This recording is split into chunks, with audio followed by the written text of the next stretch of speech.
Welcome to the Real News Network. I'm Jessica Devereaux in Baltimore. Which companies are doing business in occupied Palestine?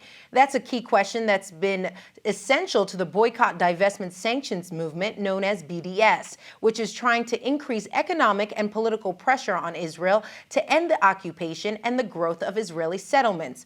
On Thursday, the United Nations Human Rights Council voted to create a blacklist of corporations doing business in the West Bank, East Jerusalem, and Golan Heights. The Palestinian Authority and members of Arab nations put forth the resolution, and the proposal did not receive any no votes, while 32 supported the move and 15 member states abstained from voting altogether. Israeli Prime Minister Benjamin Netanyahu criticized the decision, calling the United Nations, quote, an anti-Israel circus, which attacks the only democracy in the Middle East and ignores the blatant violations of Iran, Syria, and North Korea. Now joining us to discuss all of this is Phyllis Bennis. She is a fellow and the director of the New Internationalism Project at the Institute for Policy Studies. Thanks so much for joining us, Phyllis.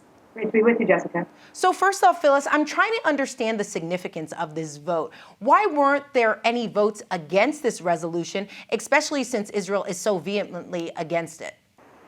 Well, the United States and Israel are not members of the Human Rights Council. The Human Rights Council is chosen each year. Member states within regional groups vote for which of their states will be on the council in those years, and neither the U.S. nor Israel is a member of the council.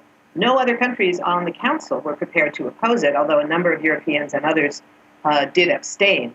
But there was a clear majority with 32 votes in favor. It was a very important symbolic vote. It doesn't have any immediate impact. It doesn't call for boycotts directly, for example. But the fact that it took seriously identifying the companies that are operating in the occupied territories in violation of international law is a very good indication of how the shifting discourse on this issue on a global level and how the power of the BDS movement, the boycott, divestment, sanctions movement, that's been led by Palestinian civil society and social movements all around the world, is having real impact on government choices. And now we're seeing it playing out at the United Nations. Let's talk more about Israel's reaction to all of this. Israel's UN ambassador, Danny Danon, said that the council's decision reminded him, quote, of a dark period in Europe when Jewish businesses were singled out, and whoever supported today's decision should be ashamed, end quote. So how do you respond to that, Phyllis? This is a classic thing that Israeli diplomats do over and over again, is to link any criticism of Israel to supporters of the Holocaust. What Danny Danon is saying is this is like what led to the Holocaust in Germany, where Jewish businesses were identified, and then there were pogroms, there were attacks on Jewish businesses. That's exactly the opposite of what we're dealing with here. We're dealing with the occupying power, which is Israel, is violating international law through violations of the Geneva Conventions that prohibit this kind of activity in the occupied territories. Settlements are illegal, and while not every business may be directly in violation of specific international laws, identifying which companies are engaging in profit-making institutions, thus profiting from occupation in the West Bank or East Jerusalem or the Golan Heights, means that those organizations around the world who want to choose not to buy that product, for instance, is able to do so. Now, there has been a very important Israeli human rights organization that has for years kept up with a website known as Who Profits, that has kept up lists of companies operating in the West Bank and Gaza. But this puts the imprimatur of the United Nations on that process, which is a very important thing.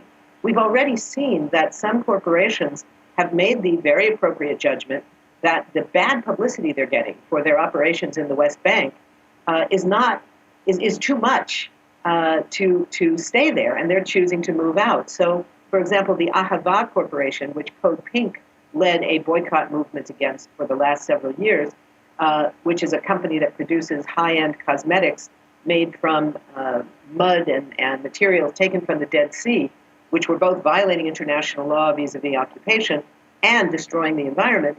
They've announced that they're going to move their factory into Israel proper.